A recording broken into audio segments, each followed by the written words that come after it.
ಅನೇಕ ದಶಕಗಳಿಂದ ಗ್ರಾಹಕರ ಕನಸನ್ನು ನನಸಾಗಿಸುತ್ತಾ ತೀರ್ಥಹಳ್ಳಿಯಲ್ಲೇ ಅತ್ಯಂತ ಹೆಸರುವಾಸಿ ಆಗಿರುವ ಚಿನ್ನಾಭರಣಗಳ showroom Shri Annapurna jewellers, taluk office ಹತ್ತಿರ, ಆಜಾದ್ ರೋಡ್, ತೀರ್ಥಹಳ್ಳಿ. ಈಗಾಗಲೇ ಅನೇಕ ಹಿಂದೂಗಳ ಹೋರಾಟದ ಫಲವಾಗಿ ಮೊನ್ನೆ ಶಿವಮೊಗ್ಗದ ಜಿಲ್ಲಾಧಿಕಾರಿಗಳ ಕಚೇರಿ ಎದುರುಗಡೆ ಏನು ಆಟದ ಮೈದಾನ ಎದುರುಗಡೆ ಬ್ಯಾರಿಕೇಡ್ ಹಾಕಿದ್ರು. ಎಲ್ಲ ಹಿಂದೂಗಳ ಹೋರಾಟದ ಫಲವಾಗಿ ಆ ಒಂದು ಬ್ಯಾರಿಕೇಡನ್ನು ಮುಕ್ತಿಗೊಳಿಸಿ ನಾವೆಲ್ಲರೂ ಕೂಡ ನೋಡಿದ್ದೀವಿ. ಇದಾದ ನಂತರ ನಾವೆಲ್ಲರೂ ಕೂಡ ಪರಿಸ್ಥಿತಿ ಬಗೆಹರಿತು ಅನ್ನೋಷ್ಟರೊಳಗೆ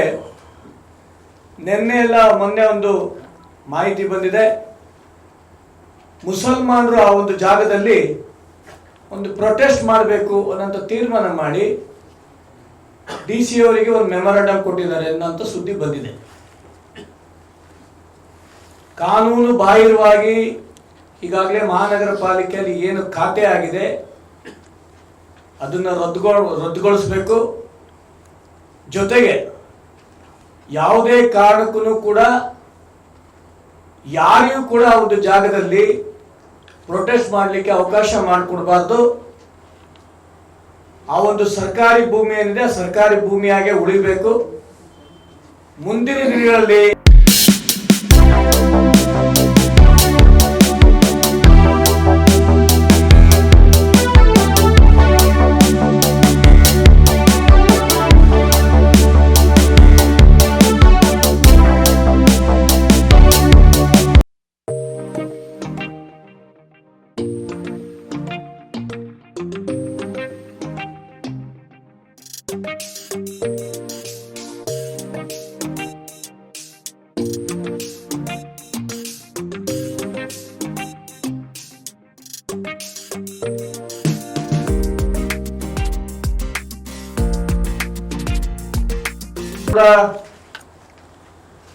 ಪರಿಸ್ಥಿತಿ ಬಗೆಹರಿತು ಅನ್ನೋಷ್ಟರೊಳಗೆ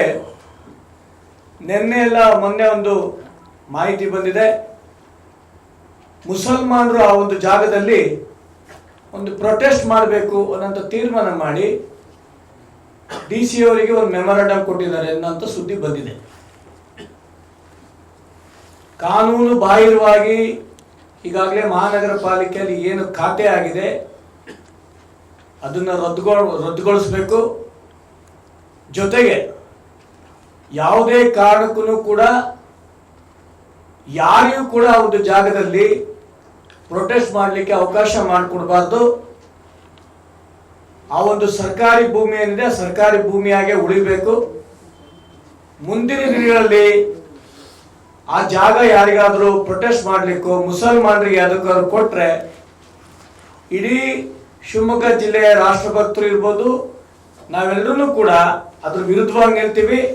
ಯಾವುದೇ ಕಾರಣಕ್ಕೂ ಕೂಡ ಆ ಒಂದು ಜಾಗ ಮುಸಲ್ಮಾನರಿಗೆ ಬಿಟ್ಕೊಡ್ಬಾರ್ದು ಅನ್ನೋಂಥ ತೀರ್ಮಾನ ಮಾಡಿ ನಾವೆಲ್ಲರೂ ಕೂಡ ಈಗ ಈ ಒಂದು ಪ್ರೆಸ್ ಮೀಟನ್ನು ಮುಗಿಸ್ಕೊಂಡು ಮಹಾನಗರ ಪಾಲಿಕೆ ಕಮಿಷನರ್ ಹತ್ರ ನಾವೀಗೊಂದು ಮನವಿ ಕೊಟ್ಟಿದ್ದೀವಿ.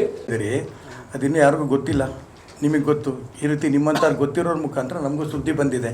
ಅವರು ಅರ್ಜಿ ಹಾಕಿದ್ದಾರೆ ಅಂತ, ಪರ್ಮಿಷನ್ ಕೊಟ್ಟಿಯಾರೋ ಬಿಟ್ಟಿಯಾರೋ ಗೊತ್ತಿಲ್ಲ. ಇದು ನಂಗೆ ಗೊತ್ತಿಲ್ಲದನ್ನು ಸುಮ್ಮನೆ ಹಾಕಿ ಹೇಳಿ. ಕೊಟ್ಟಿದ್ದರೆ ಅದನ್ನು ಕ್ಯಾನ್ಸಲ್ ಮಾಡಬೇಕು.